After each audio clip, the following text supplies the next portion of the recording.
What if the most powerful man in Britain finally decided that silence was no longer an option? Not a statement, not a carefully worded palace leak, not another stiff upper lip, but legal action. Let that sit for a moment. Because for years, you've been told the same thing again and again. The royal family doesn't fight back. They endure. They absorb. They wait. And somehow, through patience and protocol, the storm always passes. Before we continue, please hit the like button, subscribe to the channel, and turn on the notification bell for updates. Until now. So here's the question no one wants to ask out loud. What could possibly force a reigning monarch, known for restraint, tradition, and caution, to consider using the law as a weapon? And an even more unsettling question follows it. What would someone have to do to make the king believe that consequences were no longer optional? This isn't just another royal headline. This isn't recycled outrage or social media noise. This is about a line that, according to insiders and observers, may finally have been crossed. Quietly, gradually, then all at once. Because here's the uncomfortable truth most people miss. The royal family doesn't react to noise. They react to risk. Risk to the crown. Risk to the institution. Risk to the future. And when risk outweighs reputation management, the gloves don't just come off. They're locked away. For years, the narrative has been framed as a family feud. Hurt feelings, cultural clashes, media manipulation on all sides. You've seen interviews, documentaries, books, and endless commentary dissecting who said what, who meant what, and who suffered more. But what if that framing is wrong? What if this was never just personal? What if the real story has always been about boundaries, power, and something far more dangerous than bad press? Ask yourself this. Why would a family that survived abdications, scandals, divorces, and global humiliation suddenly draw a line now? Why not earlier? Why not at the height of the media frenzy? Why wait until now? That timing matters more than you think. Because King Charles didn't inherit a calm throne. He inherited a fragile one. Public trust weakened. Generational loyalty fractured. A monarchy under constant scrutiny in a world that no longer believes in sacred silence. And yet, even then, he waited. He waited through interviews that shook public perception. He waited through claims that divided audiences worldwide. He waited through moments that would have pushed lesser institutions to lash out. So why would patience finally run out? Here's where the story gets uncomfortable. The monarchy operates on an unspoken agreement with the public. You tolerate our mystery, and we tolerate your curiosity. You speculate, and we stay quiet. You criticize, and we endure. But that agreement has conditions. And when those conditions are broken, the response isn't emotional. It's procedural, legal, calculated. This is the part most people don't understand. The royal family doesn't see stories the way we do. They don't measure damage in trending hashtags or viral clips. They measure it in permanence, in precedent, in what becomes written into history rather than forgotten by the next news cycle. And once something crosses from public debate into permanent record, it becomes a threat, a real one. Think about it. What happens when allegations stop being opinions and start looking like assertions? What happens when storytelling blurs into claims that carry legal weight? What happens when silence stops looking dignified and starts looking complicit? That's when patience becomes dangerous. And according to multiple royal watchers, that is exactly where things began to shift. Not publicly, not dramatically, but behind closed doors. Here's another question most people avoid. If legal action were truly unthinkable, why do royal legal teams exist at all? They're not ceremonial. They're not symbolic. They don't sit around polishing centuries-old documents. Their job is to prepare for moments exactly like this. Moments when restraint stops being protection. And yes, legal action from a monarch is rare. But rare does not mean impossible. It means reserved. Reserved for moments when the cost of doing nothing exceeds the cost of action. That's the calculation. And here's the contradiction that should make you pause. The louder the accusations became, the quieter the palace grew. No rebuttals. No lawsuits. No public corrections. Why? Because responding gives oxygen. And oxygen keeps fires alive. But what happens when the fire starts spreading beyond headlines? What happens when it threatens reputations not just today, but for generations? What happens when future kings and queens inherit narratives they never had a chance to dispute? That's when silence stops being noble. It becomes negligence. And King Charles is not known for negligence. He's known for preparation, for thinking decades ahead, not days, for seeing the monarchy as something that must survive him. That perspective changes everything. Because this story isn't about anger. It's not about revenge. And it's certainly not about emotion overriding reason. It's about a decision that may have been delayed for years because the consequences were too heavy to unleash lightly.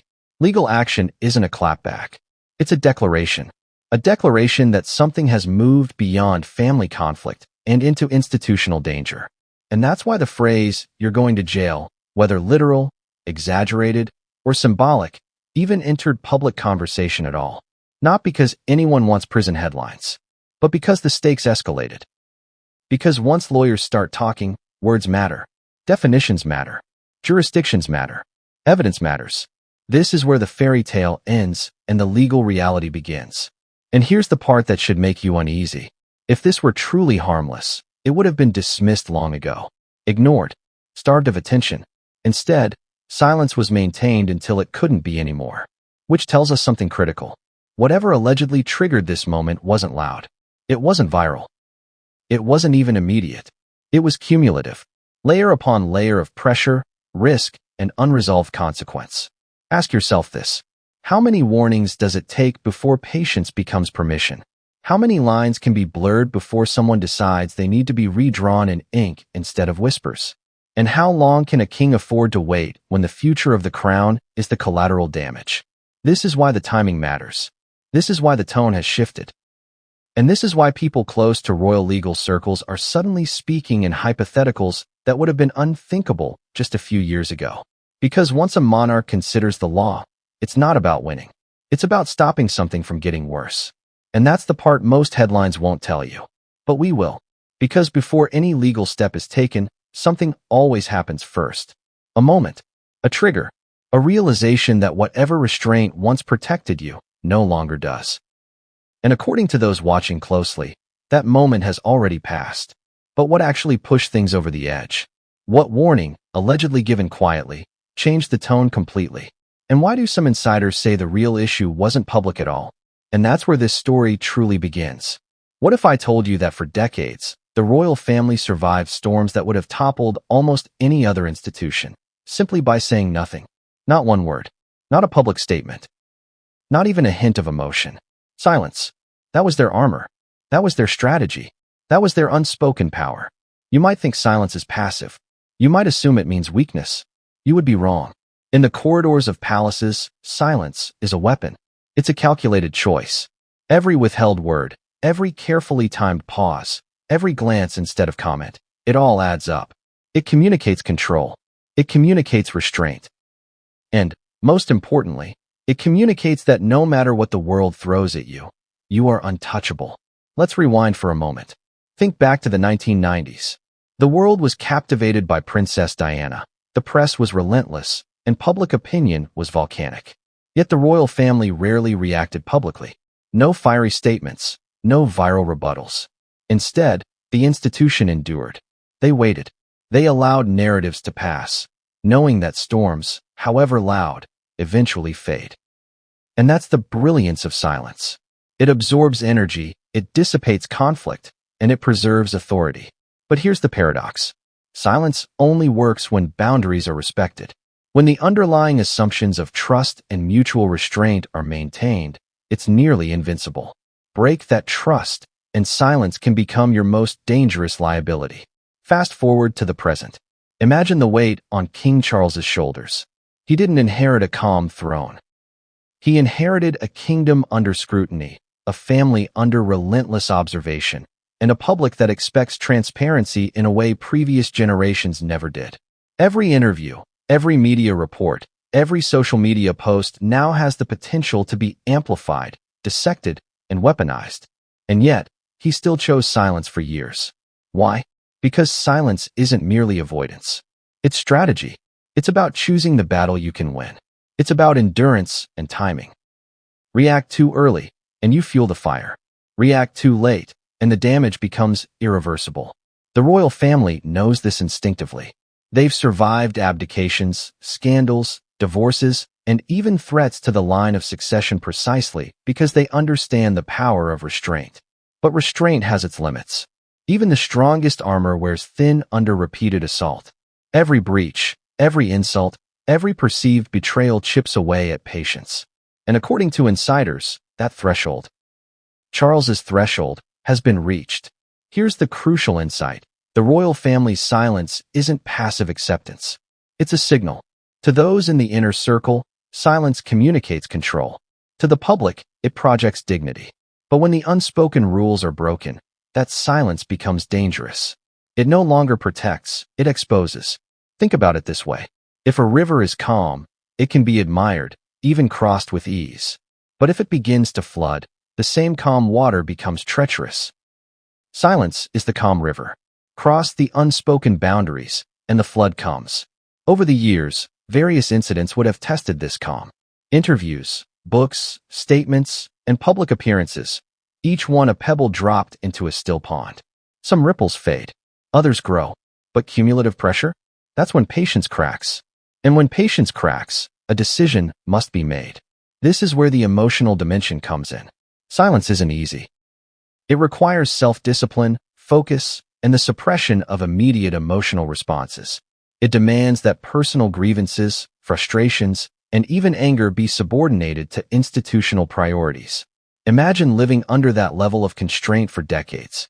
Imagine seeing perceived injustices, untruths, or even betrayal, and being forced to remain silent. That's the daily reality of monarchy, and it creates pressure that is invisible to the public, but real nonetheless. Now, let's layer in context. Silence also functions as a legal shield. By not commenting, the royal family avoids statements that could be used against them in court, misinterpreted in public, or twisted by hostile media. Every statement is evidence. Every reaction is a record.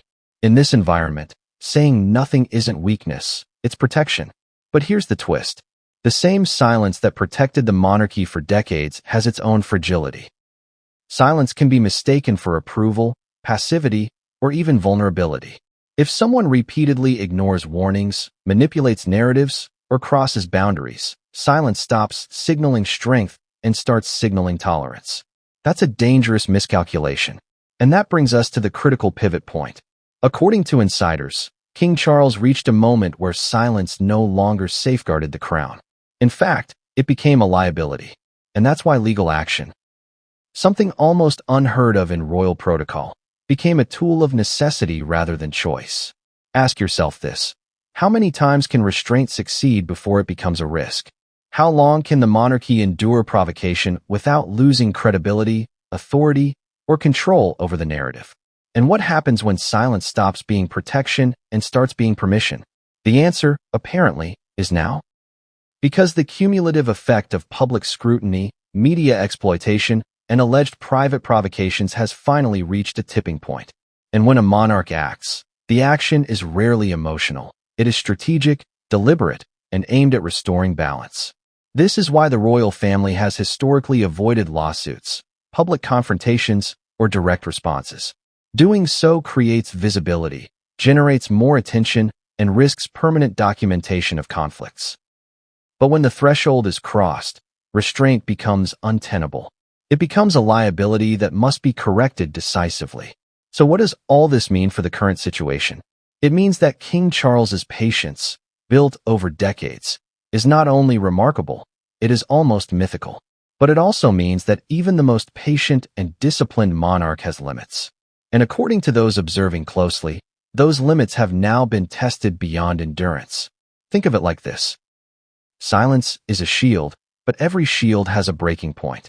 And what happens when that shield breaks? The consequences are swift, strategic, and often irreversible. And that, right there, is the essence of this story. Not the gossip, not the drama, not the headlines, but the shift from restraint to action, the moment when silence, once protective, becomes a dangerous liability. And the consequences? Well, they're not just personal. They're legal. They're institutional. And according to insiders, they could be historic.